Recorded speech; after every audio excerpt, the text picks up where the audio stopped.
एक आदमी ध्यान से उस चमड़ी को देखने लगा, फिर हाथ से धीरे से उसे छुआ और उस पर से एक बाल निकालकर पूरे विश्वास से राजा से कहा कि ये एक मादा सूअर की चमड़ी है, क्योंकि अगर जवाब सही होता तो राजा तुरंत ही राजकुमारी की शादी उससे कर देता। लेकिन जैसे ही उसने ये कहा, राजा ने जवाब को गलत बताया और राजकुमारी ने राहत की सांस ली। दूसरा व्यक्ति एक बहुत ही ज्ञानी विद्वान था। राजा उससे बहुत खुश था, लेकिन राजकुमारी को वह बहुत बूढ़ा लगा, इसलिए वह मन ही मन यही दुआ कर रही थी कि उसका जवाब भी गलत हो।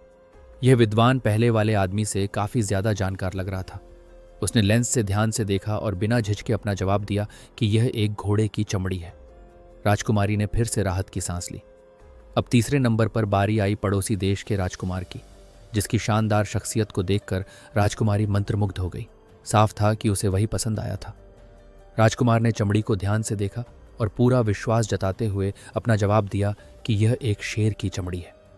राजकुमारी तुरंत अपने पिता की तरफ देखने लगी, लेकिन राजा ने फिर से जवाब को गलत बताया, जिससे राजकुमारी का दिल टूट गया।